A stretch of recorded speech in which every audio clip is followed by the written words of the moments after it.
Hey everybody, PatsPlatesPv TV. Good to see you. A lot of people are asked about buying vehicles. Sometimes people are looking at buying newer vehicles, older vehicles. Sometimes, people want a used vehicle with lower miles. So let's use this vehicle as an example. It's a rental I've got right here. It's a 2020 Jeep Grand Cherokee, okay? I'm going to show you some things that I look for, that I've learned about, when you're looking at a vehicle to see if the mileage matches, to see if there's any potential issues and stuff like that. All right. So when we open up and we take a look, it says mileage 41,618 miles. Okay. So some of the things we can look at are this. We want to go ahead and look at the seat, right? Where people get in and out of the seat. It's a rental vehicle, so it's probably already had a tough life or it's 3 years of existence. You can see the wear here on the seat, right? If this seat's torn up, if it's tearing, that's probably more than 40,000 miles on that vehicle. All right. We also want to go ahead and look at the steering wheel, right? So I bought the sun visor because I'm a big sun visor fan. But when you look here at the steering wheel, look for where it's wearing down, where it's wearing out. This one's actually in pretty decent condition considering it's a rental and here in Florida. So that's another thing. A lot of times you see big gap squares right here. Another thing to go ahead and check out is the brake pedal. Take a look at that brake pedal. When we look at that brake pedal, we still see some of that shinier black, darker black right here. Darker black right here, right? That's where it hasn't been used much. Here, where we can see where the brake pedal's been worn down, right? You can feel the difference right there. Smooth, kind of a worn down and grippier right there, right? So that obviously is showing us the roughly 40,000 miles of braking, right? Also looking at the mats. These ones are a bit dirty because we have been on the beach vacation.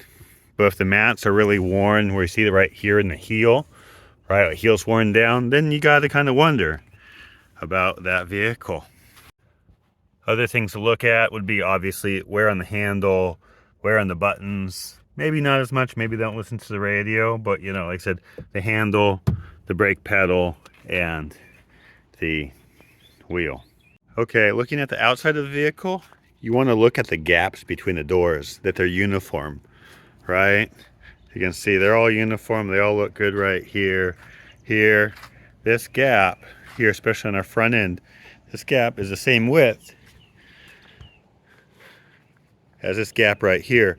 If this is touching, right, then probably what happened is you had some front end damage. Right? Meaning that, the car was in an accident, they went ahead and redid some body work, so we'll want to pop the hood and take a look. All right, now that we've popped the hood, we're going to go ahead and look for your plastic things, right? Everything lines up, nothing's broken, especially here in the front end. That's always important. Go ahead and take a look. Now we're going to look at the engine area, right? Looking around, everything looks nice and clean. Now here's something though, when we look down here, what's that pink stuff? There's more pink stuff. What's that pink stuff? That pink stuff is dried coolant. So this poor little car that's only, let's say, 3.5 years old has a water pump leak, right?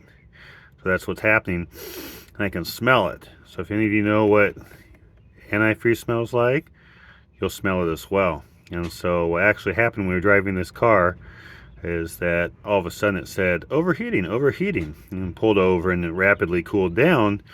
And I went ahead and popped the cap and took a look, and it was down. I ended up adding about a gallon. So it has a slow leak here, but that's not something that should be really happening with the 2020 model year vehicle. It is what it is, but you want to catch that so you can tell the buyer, say, hey, you know what, it's got this problem. I want to go ahead and work that out, what's the replacement cost, negotiate that. When I get underneath the vehicle, we're looking up underneath of the engine compartment right here.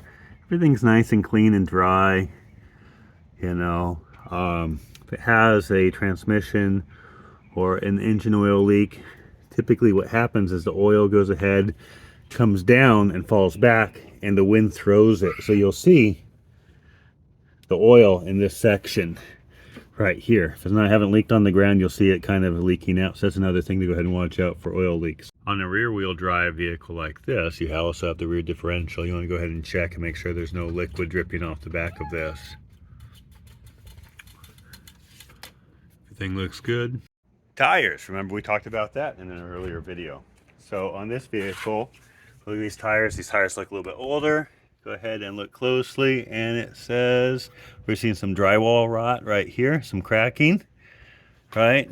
And it's saying 2019. Again, remember, this is the 20th week of 2019 is when these tires are from, right? It's a 2020 model, so they made the tires, and probably the car was manufactured in late 2019, so I put these ones on it.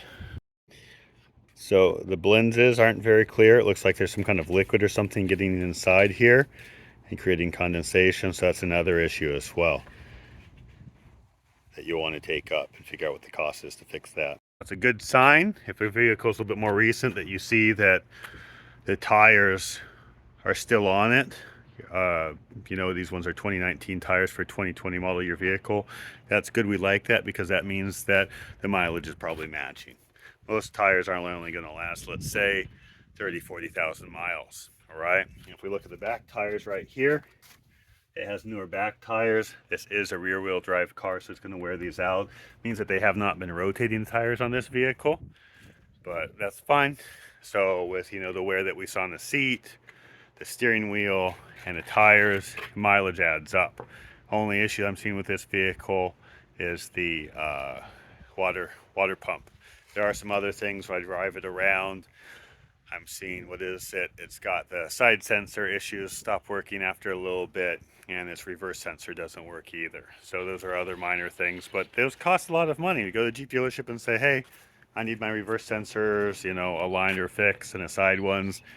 You got to go ahead and kind of find out what that cost is, because if you buy this car and then you come back to the seller later on and say, oh, hey, you know, I had this problem, they're going to say, great. And then you're SOL. All right. So anybody else have any recommendations for looking at vehicles? Go ahead and put them in the comments. Local mechanics that you recommend in the area. We appreciate doing kind of a hive mind, sharing with our other clients. Sorry this video went a little bit long. Hope it helps you. Never hesitate to go ahead and reach out to us at PatsPlatesPv. We're here to assist. Have a great one. Thank you.